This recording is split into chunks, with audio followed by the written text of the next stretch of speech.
Minister. I appreciate your hospitality and your focus on recognizing those that we have lost. Following the horrific terrorist attacks in Washington, D.C. that took the lives of Sarah Milgram and Yaron Linchisky, President Trump asked me to come here to Israel, to stand with all of you and to honor Sarah and Yaron. Today we stand together with profound grief, and our hearts are heavy with the loss of these two radiant souls that we will no longer have with us. Their lives were so full of promise and love and dedication, and may they be an inspiration to us of how to live our daily lives as well.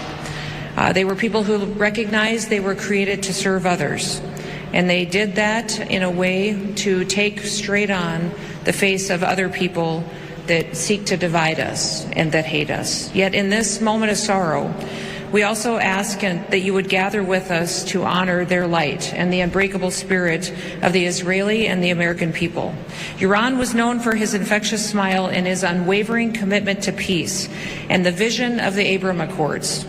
But he believed in peace and goodness.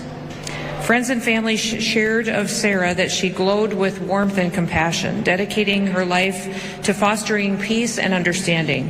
Her work for initiatives like Tech to Peace and her career in public diplomacy were incredibly important to her. Their love for each other, a bond that was so strong that Yaron had already chosen a ring to propose to Sarah here in Jerusalem. It reminds us of the dreams that terrorism seeks to destroy every single day. But we will not let hatred have the final word. Sarah and Yaron's lives are a testament to the power of love and service. They stood for something that was much larger than themselves, and their memory calls us to do the same.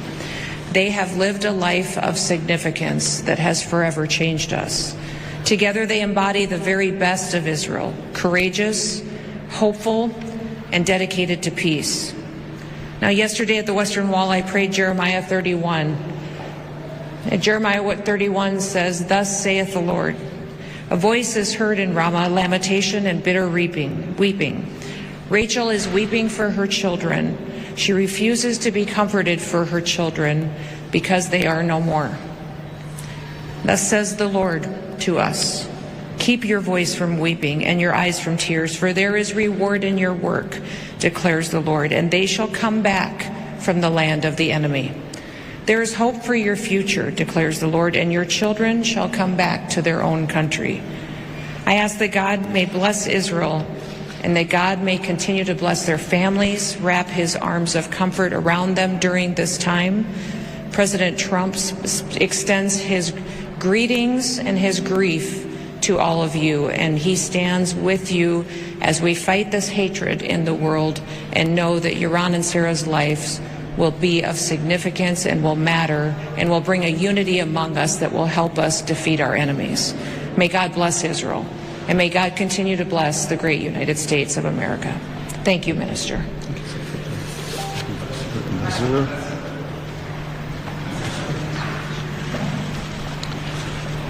We're so very honored that the Secretary is here. To our knowledge, it is the first time that a Cabinet Secretary has been here on Yom Yerushalayim, a very significant day here in Jerusalem. And we're grateful for her presence and the fact that the President has asked her to come, not only to be here to represent him and the United States, but also to offer personal condolences to the families of Yaron and Sarah. Their lives were taken from them last week. Their lives should have been celebrated this week as they were going to become engaged here in Israel and plan for a life together. Instead, because of an act of hateful terrorism, their lives were taken from them. But their memories will not be taken from any of us, and we should always be mindful that there are people who pay an incredible price to simply be Israelis and Jews. And it's why the United States must always stand. And it's why it's so very important that we welcome the Secretary here to the State of Israel as she comes to offer in person an extraordinary sense, not just of condolences, but also a sense of confidence that the relationship between our nations will never waver, nor will it ever falter. And so, Madam Secretary, thank you.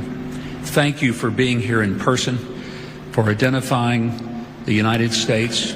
Back home, this is Memorial Day, which means we honor those who died giving their lives for the service of the United States and giving us our freedom.